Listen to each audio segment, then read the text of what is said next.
So I was born in Jamaica. I lived in a few places, but if you really ask me where I'm from, that's usually where I'll tell you I'm from.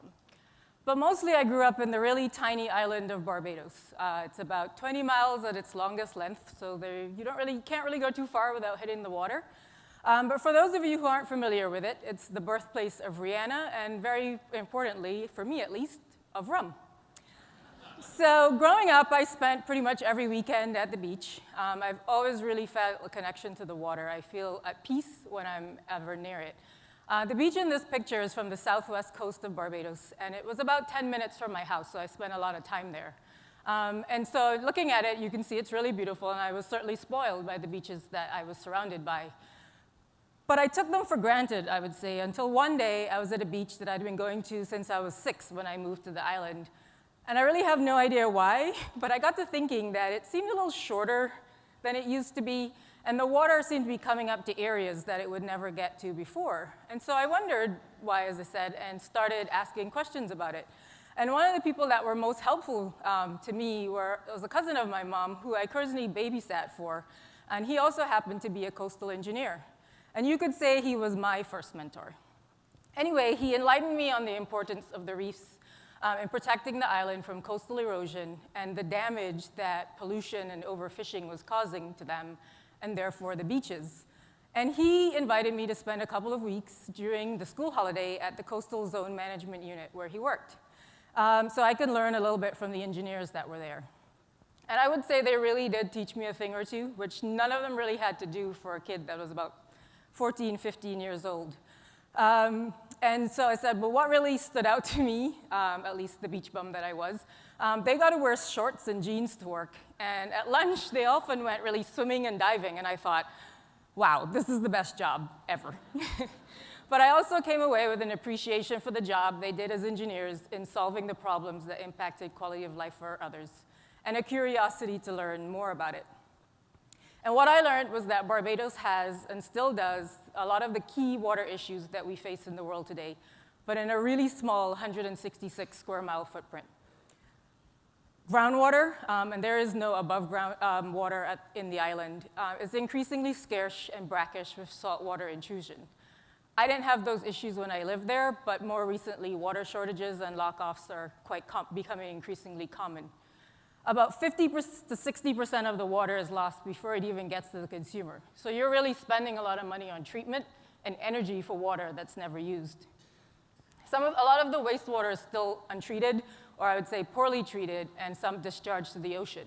So it's a threat, a continued threat to the reefs that are so important to protecting the coast.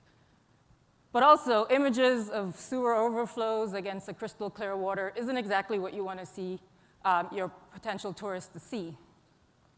With development and a very dense population, there's also a lot of impervious areas, and inadequate stormwater management can bring severe flooding. And lastly, climate change threatens to exacerbate all of these issues, which is really magnified on a small island where you don't really have anywhere to go. At some point in high school, I moved back to Jamaica and realized they had a lot of the same issues I had been seeing in Barbados. But I lived in the city in Kingston, where water was scarce, and a lot of the water was in areas that most people didn't live, but we had really large mountains to overcome to transfer that water. And a new experience for me, it was now routine for me to turn on the tap, and water only come out maybe for a few hours for the day, or we would go days without any running water. To this day, I'm a pro of taking a bath out of a little small bucket or a pot. Luckily here, I don't have to do that. It's not uncommon now for people to have, especially the wealthier people, to have their own storage tanks, but that experience really sticks with you. I think you really learn to appreciate the value of water when you're not sure you have it, and it becomes normal to schedule yourself around when the water may go on or off, or to hoard water around the house in like buckets and containers just in case. So from these experiences, I developed a passion for water and environmental issues. I joined everything. The Green Team, the Barbados Environmental Youth Program. I did beach cleanups, you name it. And I'd talk to whoever would listen about why not caring for our water environment threatened our very life on the islands, especially with tourism being so important. None of it sounds very radical, and I'm sure it doesn't sound very radical to most of you in the room, but my parents and a lot of people thought I was completely crazy.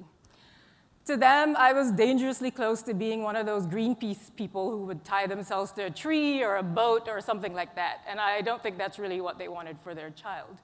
And it wasn't that people really disagreed with me, but what I got a lot was, in their minds, these were first world problems. And they would say to me, we have to eat, we need to get the basic things, and then we can worry about all that water and environment stuff that you're talking about. I was undeterred, but I realized that if I wanted to learn more about solving water issues, I would need to leave home to do so.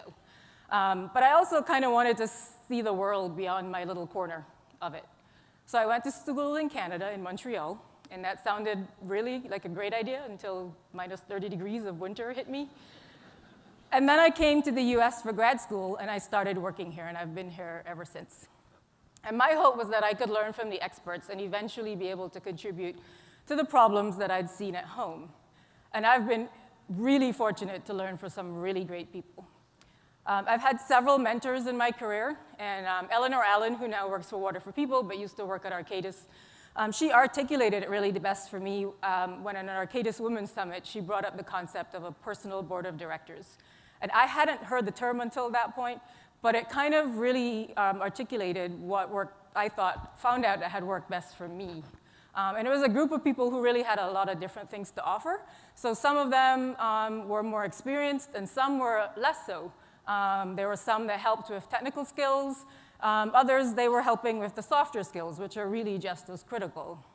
And then some would just listen to me vent or talk me off of a ledge if that's what it was needed at the time. And some would stay, and have been there since I started my career, and others kind of came and went as my experiences changed. But the key thing was that they were all willing to take the time to invest in me as a water professional and as a person, and I can honestly say that I would not be where I am in my career without them. Very early on in my career, my longest mentor, who was just getting into the more management side of things, walked up to me and declared to me that he was going to mentor me. And I thought, okay. I mean, I didn't really know him very well, and I certainly never thought about asking him or anyone at that matter to mentor me. So I kind of was curious as to why. And his reason was that he'd observed in meetings that a lot of the females in the room, myself included, were talented, but he thought that they lacked confidence and were hesitant to speak up when compared to their male counterparts. And he thought it would hinder their progress despite their talent. So he thought if he could mentor a few of them, he could then help them directly, but also kind of gain valuable insight into working with them and more junior engineers as he grew in his role. But he was really upfront, and he said, this is not going to be a one-way street. For this to work, he was going to help me, but I would have to help him. And I would say many years later, we're still mentoring each other. And he gave me some of the best advice I've gotten, which I would always give to other people, which was that I was capable of more than I ever gave myself credit for. And if I wanted to grow in my career, I had to be comfortable with being uncomfortable. If you stay doing the same thing and you don't stretch yourself or try new things, you will never grow or get better, and you will never find what you're passionate about. He also encouraged me to be more open in trying anything, at least for a period, as you never know what you will learn from it or whether it might turn out to be useful one day. And my most rewarding roles I've never really sought out or even considered, but I was open to trying new things, and I took advantage when the opportunity came. The other great piece of advice that I got from an early technical mentor was to join and get engaged at WEF. I did that, and that was one of the best decisions that I've ever made. Joining committees and attending WEFTEC really helped me enhance my technical skills, but it also opened up a whole new network of people who were willing to invest their time in me in small and large ways to help me realize my potential. It is also now really rewarding to be able to give back to the profession and to mentor promising young professionals who are so critical to the future of our industry. And I'd really encourage you all, more seasoned professionals, to do that. Even if you think it's a little bit of your time and it's not going to make a difference, I can tell you with certainty that it has a huge impact, and I would not be where I am without that. And I do get a sense of pride now when I go home, and it's kind of a chuckle as well. When I go back home and I hear a lot of the people in the Caribbean and a lot of the leadership, including my dad, who used to call me his little solar roller, and is president of the Caribbean Development Bank, now talking about reuse and non-revenue water and improved treatment standards and energy and all of these things as critical to the future of the Caribbean.